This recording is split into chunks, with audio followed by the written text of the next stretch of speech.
Financial account के हम important question की कतार में श्रृंखला में आपके लिए एक और क्वेश्चन लेके आए हैं।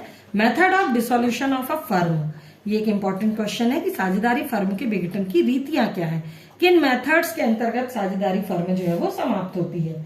तो सबसे पहले इसमें हम यदि देखते हैं तो भारतीय साझेदारी अधिनियम इंडियन पार्टनरशिप एक्ट 40 और 44 तक फर्म के विघटन की जो मेथड्स हैं वो एक्सप्लेन की गई हैं और हम इन्हीं को यहाँ पर समझते हैं। आप एक बार फिर से सुने, इंडियन पार्टनरशिप एक्ट 40 से 44 तक ये मेथड्स दी हुई हैं। सबसे पहले हमारा समझौते द्वारा विघटन, dissolution by agreement, dissolution by agreement, समझौते द्वारा विघटन। तो यहाँ पर जो एक्ट है इंडियन पार्टनरशिप एक्ट की जो धारा है 40 के अनुसार किसी फर्म का विघटन इसके सभी साझेदारों की परस्पर सहमति से और उनके बीच समझौते के आधार पर हो सकता है। यदि हम अच्छे से इसको समझना चाहें तो जिस प्रकार आपसी समझौते से मतलब एक एग्रीमेंट करके साझेदारी या पार्टनरशिप फर्म बनती है, उसी प्रकार एक एग्रीमेंट करके मीटिंग में ढाल के और पार्टनरशिप को खत्म किया जा सकता है, जिसे हम कहते हैं डिसोल्यूशन बाय एग्रीमेंट। एग्रीमेंट के द्वारा पार्टनरशिप फर्म को खत्म करना। सेकंड फिर हमारा आता है कंपलसरी डिसोल्यूशन। कंपलसरी डिसोल्यूशन मतलब अनिवार्य रूप से पार्टनरशिप खत्म होना। तो इंडियन पार्टनरशिप एक्ट की धारा 41 के अनुसार यहाँ पर बोला गया है कि मतलब कौन कौन सी ऐसी कंडीशंस होंगी जब पार्टनरशिप फर्म खत्म हो जाएगी। तो इसमें पहला अपन बोल सकते हैं कि साझेदार या किसी एक साझेदार को छोड़कर बाकी सब साझेदार इंसॉल्वेंसी हो जाए, दिवालिया हो जाए, सभी कंगाल हो जाए, किसी के पास पैसा न रहे, या एक आध साझेदार को छोड़ के सब कंगाल हो जाए, उस कंडीशन में साझेदारी फर्म को कंपलसरी रूप उसका डिसोल्यूशन कर दिया जाता है। फिर इसी में दूसरी कंडीशन है कि कोई ऐसी घटना हो जाए या आप गैर कानूनी व्यापार करें या बिजनेस को चलाने में साझेदारों के बीच में कोई मतभेद हो जाए या कोई झगड़ा बहुत लंबा हो जाए, या मेन रूप से हम कह सकते हैं कि अवैध व्यापार, जब आप कानून से हटके कोई काम करते हैं उस कंडीशन में कंपलसरी डिसोल्यूशन हो जाता है।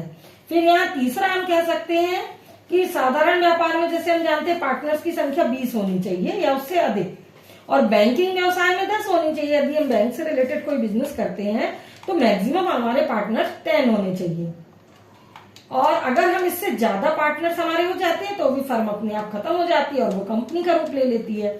तो यहाँ पर ये कंपलसरी डिसोल्यूशन को हमने अच्छे से समझा दिया।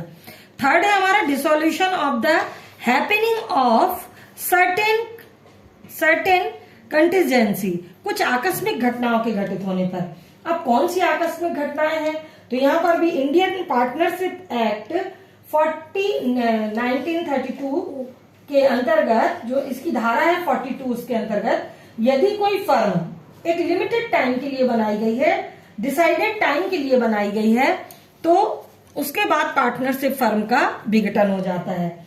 यदि दूसरी हम बात करें तो ज्वाइंट वेंचर, यदि किसी फर्म या एक से अधिक संयुक्त साथ ज्वाइंट वेंचर को पूरा करने के उद्देश्य से बनाई गई तो भी वो अनिवार्य रूप से उसका डिसोल्यूशन हो जाएगा या आकस्मिक रूप से।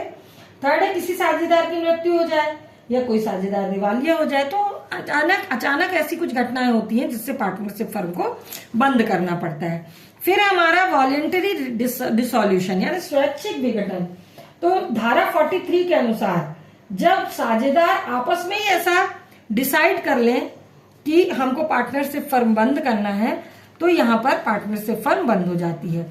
फिफ्थ पॉइंट है साझेदारी फर्म के विघटन की रीतियों का, method of dissolution of firm का। फिफ्थ पॉइंट है dissolution by the court, court या न्यायालय जब फर्म का डिसोल्यूशन कर दे।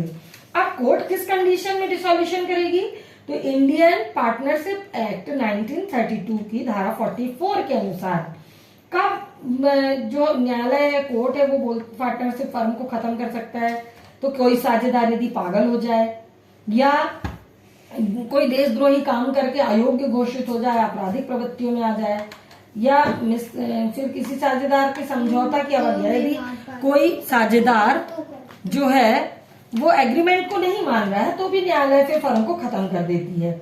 उसके बाद है यदि कोई साझेदार किसी साझेदार द्वारा फर्म उसका हित किसी अन्य को हस्तांतरित, यानी कोई पार्टनर अपने जो सारे राइट्स है भी किसी दूसरे को देना चाहे, या जब बिजनेस हमारा कंटिन्यू लॉस में चल रहा हो तो जो न्यायालय है, कोर्ट है, वो साझेदारी फर्म को खत्म कर सकती है।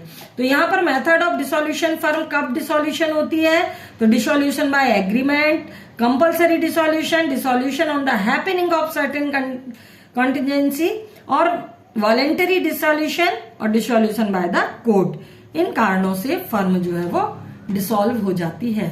Thank you.